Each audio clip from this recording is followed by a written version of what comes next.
markale hawada waxaynu inka leenahay wacan oo wanaagsan waa duhurnimo axada taariikhduna ay ku beegan tahay 16 bisha 12 ee Diseembar sanadka 2018 intaasaad maqasheenna waxay ahaayeen qaar ka mid ah warka duhur ee warbaahinta codka gobolada dhexe kuwada ugu doorka roon iminkana warkii oo dhan magaalada muqdisho ee caasimadda dalka ayaa lagu wadaa in maanta uu kula hadlo warfidiyeenka Mukhtaar Roobow Cali Abu Mansuur oo khamiistii la soo dhaafay ciidamada dawladda ay ka soo qabteen magaalada Baydhabo wariyaasha ayaa looga yeeray xarun nisa ay ku leedahay magaalada Muqdisho oo haatan ay ku sugan yihiin waxaana loo sheegay in warbaahinta uu la hadli doono Mukhtaar Roobow warar hoose ay helayso warbaahinta codka gobolada dhexe ayaa sheegaya in Roobow uu maanta shaaci doono inuu ka tanaasulayo u tartamida xilka madaxweynaha maamulka Koonfur Galbeed Mukhtaar Roobow ayaa ka mid ahaa musharaxiinta ugu cadcad ee u taagan qabashada xilka madaxweynaha maamulka Koonfur Galbeed hase yeeshee khamiistii ayna soo dhaafnay ayaa ciidamada dawladda waxa ay ka soo qabteen magaalada Baydhabo ee xarunta gobolka Baay wixii war ka soo kordhana wararkeena dambe ayaad ku dhageysan doontaan wararka la xiriira Roobow Abu Mansuur ra'iisul wasaaraha dalka Soomaaliya ayaa beesha caalamka ugu baaqay inaysan ka taageerin oo kaliya la dagaalanka dagaalyahanada al-shabaab oo inta badan ay ka saacidaan dawladda Soomaaliya sida warkan uu ku faahfaahinayo Ahmed Maxamed Xuseen ra'iisul wasaaraha xukuumadda federaalka Soomaaliya mudane Xasan Cali Khayre oo ka hadlayay madasha sanadlaha ee Dooxa ayaa wadamadii ka soo qayb galay ugu baaqay inay maalgashi ku sameeyaan Soomaaliya ra'iisul wasaare Khayre oo afka Ingiriiska ku khudbaynayay ayaa sheegay in adduunka ay xoogga saareen in dagaalka waxa loogu yeero argagixisada lagu wajaho dagaal iyo military waxa uu sheegay in loo baahan yahay in maalgashi dhaqaale siyaasad iyo shaqo abuur lagu wajaho dagaalka ka dhanka al-shabaab halkii adduunka waqti iyo qarash ay ku bixin lahaayeen kaliya militariga ra'iisul wasaare Khayre ayaa sheegay in Soomaaliya horumar ka samaysay dawlad wanaagga la dagaalanka musuqmaasuqa dhaqaalaha iyo siyaasadda Somalia today stands in a position where we've made progress on political formation, on economic growth, on security. But the issue is that the world has been focusing on terrorism and how to fight terrorism in nations like Somalia. You cannot defeat terrorism through military means alone. You defeat them through investing in political processes, through creating jobs, through fighting corruption, through inclusive politics where women, youth, vulnerable groups are empowered, through putting systems where people's hope and aspirations are seen through systems that they can recognize. How does, therefore, the world we live in today reflect the current realities? And why are we seeing new alliances made that are being made? The first, I think, question we need to look into, how can we address the growing unilateralism and protectionism policies that are being formed globally? How do we address the question of competition that is becoming what is replacing cooperation? inta uu socday kulanka sanadlaha ah ee madasha Dooxa ayuu ra'iisul wasaare Khayre la kulmay qaar ka mid ah madaxda wadamada ka soo qayb galay shirkaasi dawladda federaalka Soomaaliya ayaa shaacisay tirada guud ee ciidamada xoogga dalka Soomaaliya Cabdi Saciid Muuse Cali oo ah la taliyaha amniga madaxweynaha Jamhuuriyadda Federaalka Soomaaliya Maxamed Cabdullaahi Farmaajo ayaa sheegay in ciidamada u diiwaan gashan dawladda Soomaaliya ay gaarayaan ilaa 9,000 oo askari Cabdi Saciid ayaa qoraal uu soo dhigay bartiisa Twitter-ka waxa uu ku sheegay in dawladda federaalka Soomaaliya ay horumar ku sameysay dhinaca amniga iyo qaab dhismeedka ciidamada xoogga dalka waxa uu sheegay in 9,000 oo askari ay yihiin kuwa diiwaan gashan isla markaana leh koontooyin bangi bil kastana ay helaan mushaarka ay dawladdu ugu talagashay Saciid Cabdi ayaa sheegay in dib u habeyn xooggan lagu sameeyay ciidamada xoogga dalka Soomaaliya kadib markii uu madaxweynaha dalka uu ku guuleystay xilka haatan uu hayo la taliyaha ammaanka madaxweyne Farmaajo ayaa sidoo kale sheegay in sanadkan 2018 kaliya dawladda Soomaaliya ay diiwaan gelisay ilaa 5,000 oo booliis ah sida uu hadalkiisa ku yiri wuxuuna sheegay in mushaar joogta ay qaataan xildhibaanad ka tirsan aqalka hoose ee baarlamaanka Soomaaliya ayaa sheegtay in deegaanada Galmudug aan laga khilaafsanayn ama looga kacsanayn dawladda federaalka Soomaaliya sida warkan uu ku faahfaahinayo Saadaq Cabdi Shadane xilli xiisada ka dhalatay mooshinkii laga soo gudbiyey dhowaantan madaxweynaha jamhuuriyadda federaalk soomaaliya ay taagan tahay ayaa haddana xildhibaanada baarlamaanka aqalka hoose waxay u muuqdaan kuwa si xoogaysan ugu sii kala qaybsamaya mooshinkaasi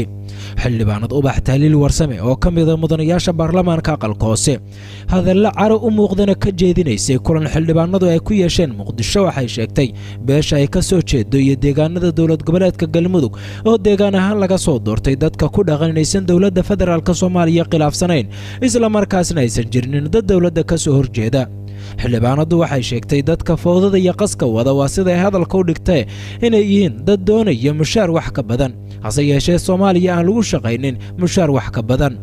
mid wejiyadeenna ha loo qabto kaamarooyin mid ha loo qabto in xaq aan ku hadlayno ummadda soomaaliyeed qof walba qofkay soo doorteen waa yaqaana kollay aniga beesha sacada ay soo dooratay waa ii jeedaan bannaankaan taagana kolkayga aan u taagana ninna ma iga daba hadli karo nin iga daba hadli karaana ma jirto hataa idiin sheegaya kulli beeshayda waxay raacsan tahay dowladda kulli waxay raacsan tahay dowladda galmudug waxay raacsan tahay dowladda wixii ku absheegtana waxay raacsan tahay dowladda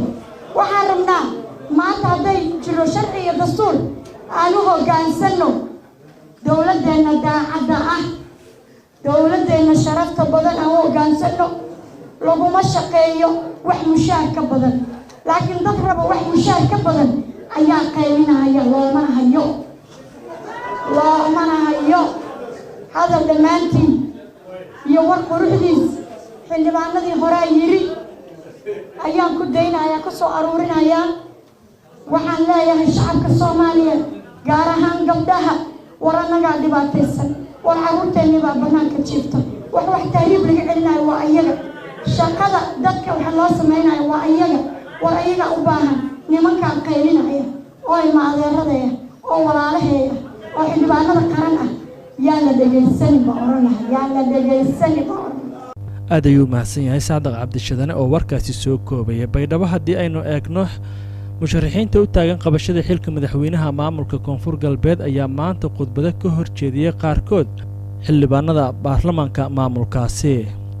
khudbad jeedinta oo xilligan ka socota magaalada baydhabo ayaa musharaxiinta khudbadaha jeediya waxa ay sheegeen haddii loo doortay xilka madaxweynaha maamulka koonfur galbeed ay ka shaqayn doonaan amniga guud ee deegaanadaasi iyo horumarka deegaanada koonfur galbeed mid ka mid a xildhibaanada ayaa sheegay in wadahadal rasmiya uu la geli doono dagaalyahanada al-shabaab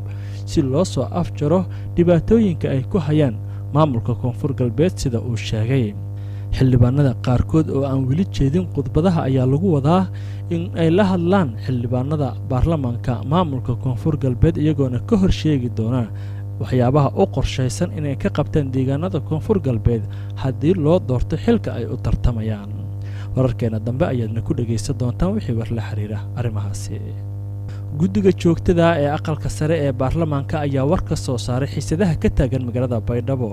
kuwaas oo ka dhashay xariggii mukhtaar roobow sida warkan uu ku faahfaahinayo cabdirasaaq axmed salaad guddiga joogtada ee golaha aqalka sare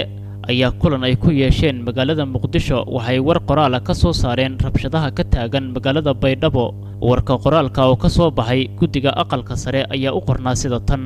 guddiga joogtada ee golaha aqalka sare waxa uu guddoonsaday kulankiisii sagaalaad kala fadhiga afaraad oo ku taariikhaysnaa taariikhda 15 Diseembar 2018 isagoo guddiga gudanaya waajibaadkiisa dastuuriga ah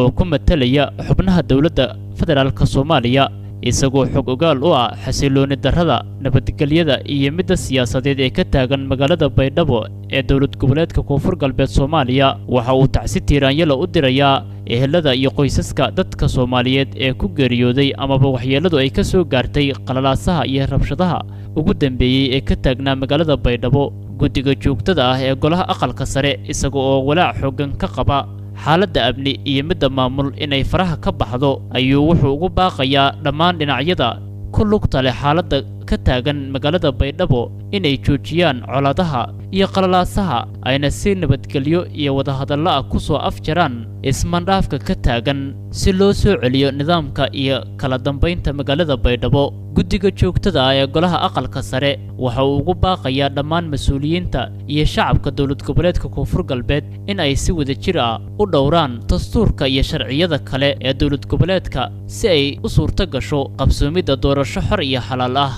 Guddiga joogtada ah ee golaha aqalka sare isagoo si dhow ula socday dilalka iyo xasuuqa in muddo ah ka socday deegaanada iyo degmooyinka ay wada degaan amaba ay dariska ka wada yihiin qoomiyadaha Soomaalida iyo Oromada oo ay ka mid yihiin Tulli Guuleed, Deeka, Mooyaale, Shineele, Faafan iyo Feeracad iyo tuulooyin kale oo dhaca xuduudka ay wada degaan Soomaalida iyo Oromada isaga oo xoojinaya nabadgelyada iyo wada noolaanshaha qoomiyadaha Oromada iyo Soomaalida. Waxa uu ugu baaqayaa mas'uuliyiinta deegaanadaasi inay si degdeg ah u soo farageliyaan dagaaladaasi si loo joojiyo colaadaha soo noqnoqday ee deegaanada kor ku xusan kuwaasi oo sababay dilal, dhac iyo barakac iyo burbur hantiyadeed. Guddiga joogtada ah ee goluhu waxa uu ku baaqayaa in shacabka iyo qoomiyadaha Oromada iyo Soomaalidu in ay joojiyaan colaadaha ka dhex taagan kuna noolaadaan nabadgelyo iyo daris wanaag isaga oo dhowraya nidaamka iyo shuruucda caalamiga ah ee xuquuqda aadamaha.